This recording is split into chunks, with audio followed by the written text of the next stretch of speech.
Hello everyone. So I was working through some fun creative ideas with this month's letter, and I was loving specifically the pea flower. So in your kit there was a little bag of these dried flowers, and these are butterfly pea flowers.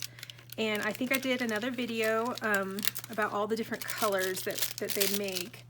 I'll show you quickly.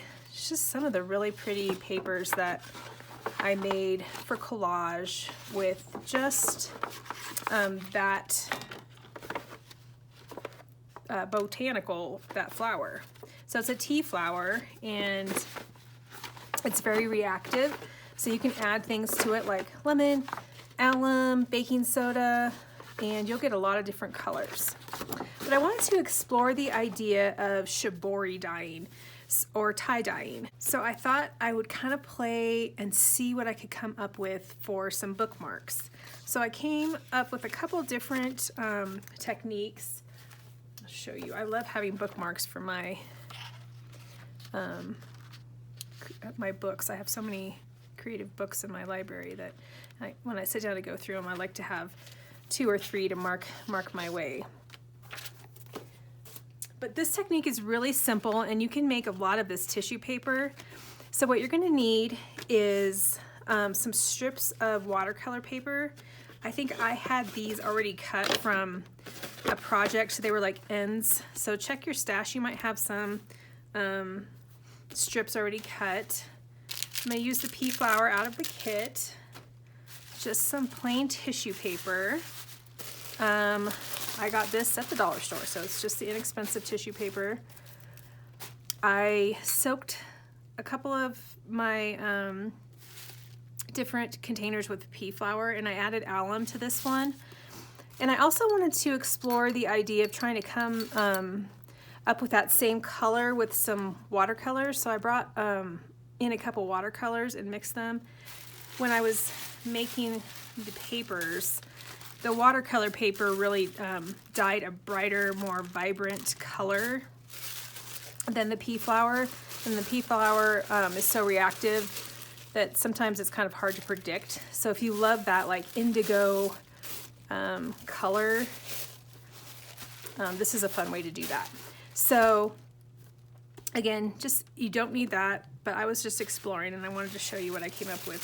So I'm gonna cut these down just for ease of use. I like to work a little smaller so I don't get so overwhelmed. So I'm just gonna cut these tissue papers in half. And I'm a messy artist, so I'm not being precious with anything. I always love the accidents and things that happen when I'm working through these processes. Okay, so we'll just start with a piece about this big, and I'm going to just fold it randomly. I know online there's some different ways and different patterns that you could look up to make these, but I'm going to just do a simple back and forth, kind of a fan fold.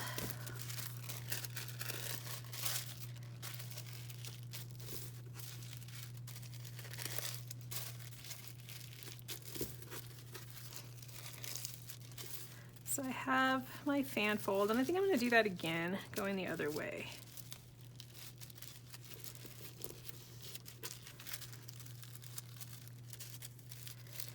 And I'm going to take a rubber band. I'm just going to hold that together with a rubber band pretty tightly.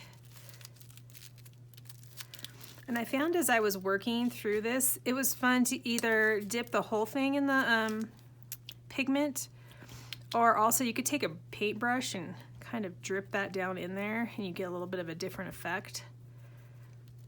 So we're going to want to pretty well saturate that, and we want the dripping.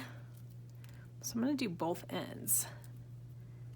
And again, I'm trying to get it with the paintbrush and some of these cracks. I want this project to go fast, and so I'm finding ways to not saturate the paper so fully that it'll take so long to dry. I'll set that one aside. This is a couple sheets together. I'm going to start with Make sure this isn't, okay, so this is 2 sheets. And again, I'm just gonna fold randomly. I think I wanna do a square.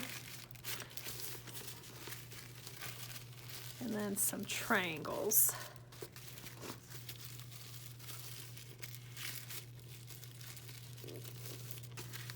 And you could cut that off, but I'm going to play with this and see what kind of different marks we can get.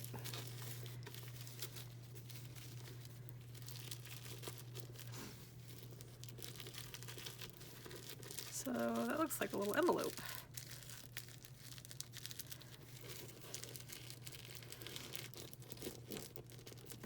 Okay, and I'm going to again fold this into a little packet. I'm going to use my rubber band to hold it together. And I think this one I'll dip into this pretty good. I'm pushing down to try and get it into the center. Okay, and let's do one more with the watercolor pigment, just so you can see the difference.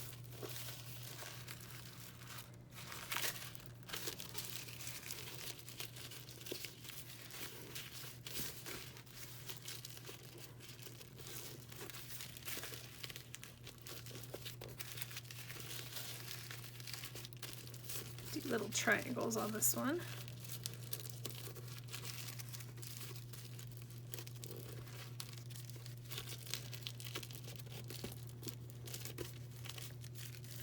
I think I'll cut that off.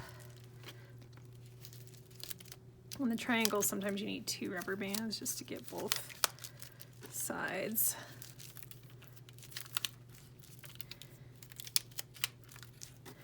And I'm going to stir this up because this watercolor, I mixed 2 colors together, kind of seems to separate a little bit.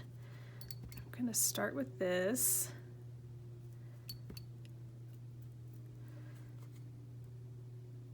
Just let that soak there for a minute.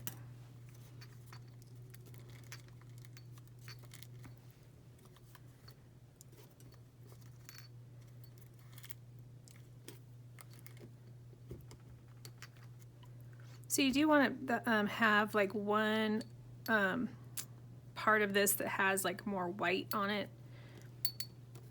So I don't want to saturate it too much. The center usually has more white. So let's open this one up and see. So you're going to want to open them up pretty quickly and let them dry so they don't stick together.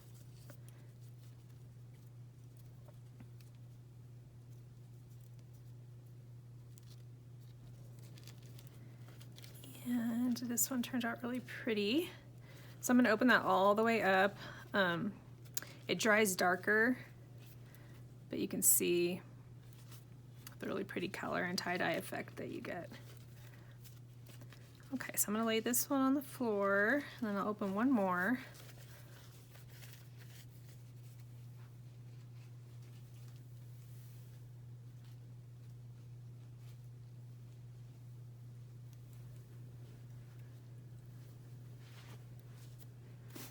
Let's open this one.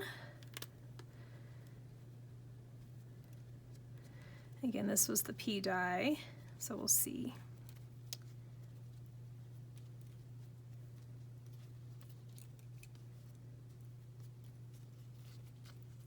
This is a really fun project to do and make a lot of these papers to use later. So I'm getting some tearing, that's okay. Tissue paper is pretty delicate, so that is inevitable.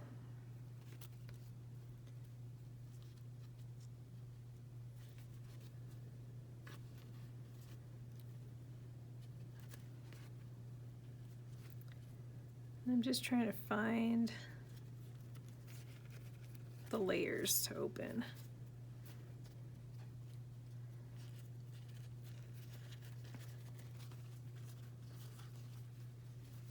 So in your kit, you also had a strip of watercolor pigment on some paper.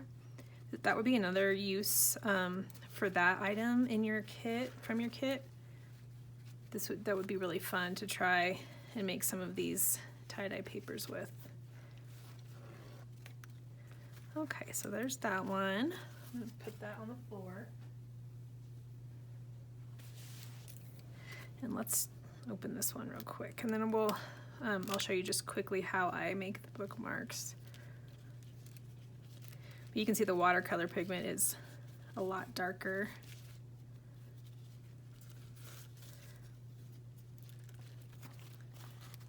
It turns out really cool.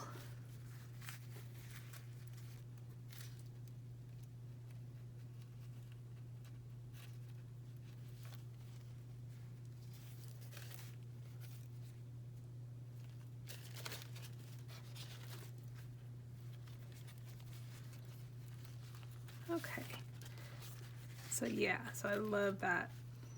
You see the different patterns that you can get with the different folds that you make.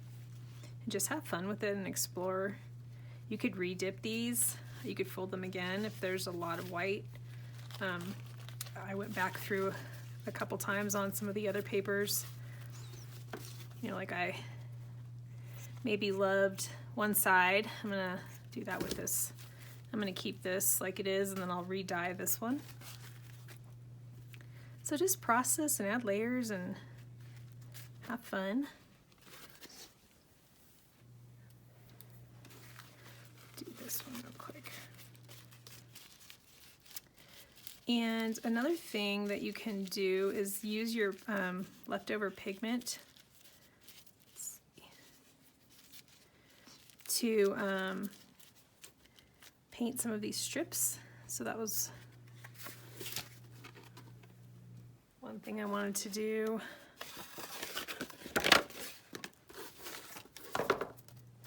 Was experiment a little bit with this pattern making with the pea flower. And I just came in and kind of made some blobs that to me looked a lot like tie-dye or shibori. And again, this will dry a very different color. It's kind of fun to watch it develop.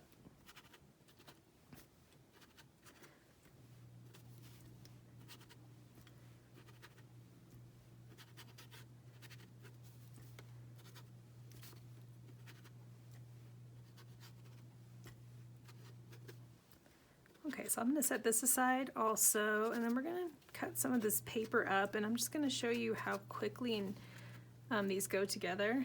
So that was the pea flower on the watercolor paper. I'm going to take this one, and I'm going to use a piece of the paper that didn't have as much pattern. There were some pieces that I did that didn't come out as patterned as some of these. So I thought it would be fun to use that as a layer on the more patterned paper. So let's do this piece. I'm just going to cut it around the same size.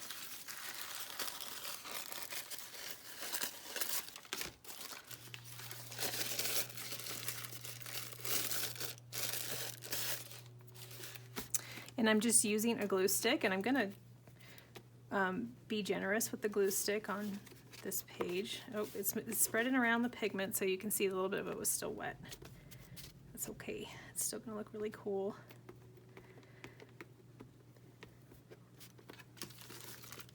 I'm going to rub that on there. You can use your hands. I like to use a brayer. Get that tissue paper nice and flat.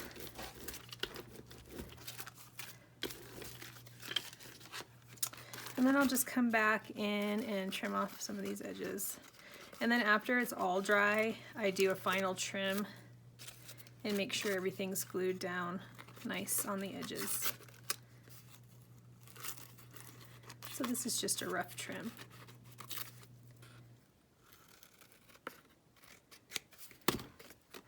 I think that's going to turn out really pretty. I'm excited to see that dry, so it will lighten up quite a bit. Just This was one of them that I made. That.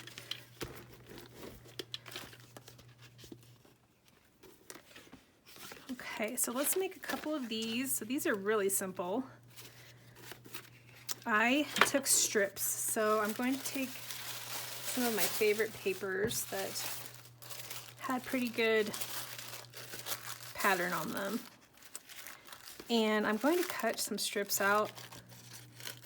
I liked the randomness of that a little bit better than just putting it straight down. And you could tear or cut either way.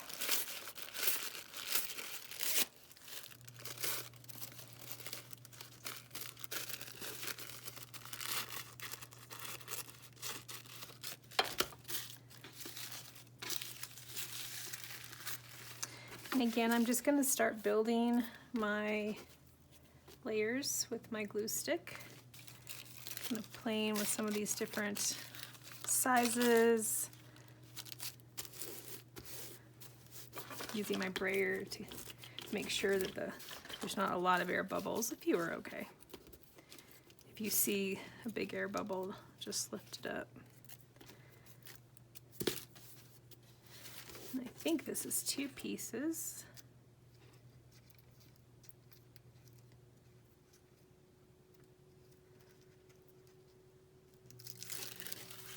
So I want to make sure I only have 1 layer.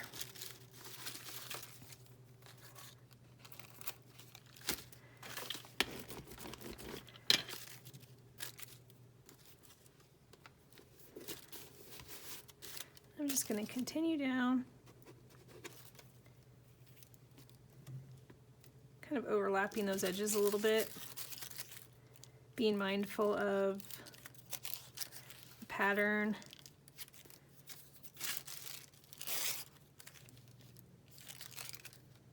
Playing a little bit with the different random organic patterns.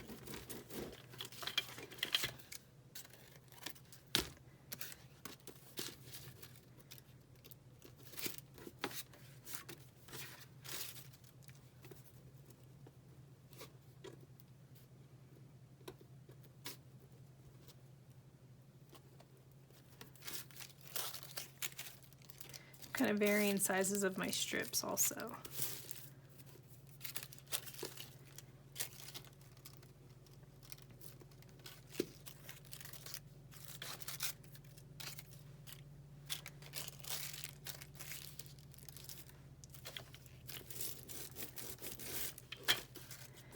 I noticed I didn't put enough .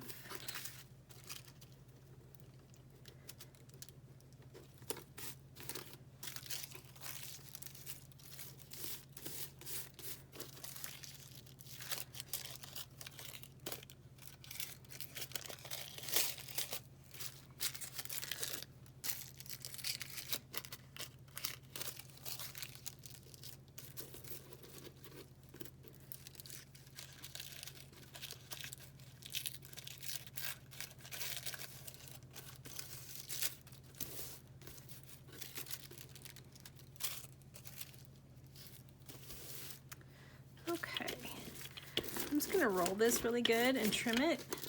Kind of go back through and add adhesive where there's some missing, or making sure there's no big bubbles. And I'm going to trim. And I'm just gonna do a whole bunch of these today. These are great little gifts or things to mail to your pen pal. I also love making small books out of these. You could make a whole series of book pages, and you could do both sides, and this would be a really pretty journal cover also.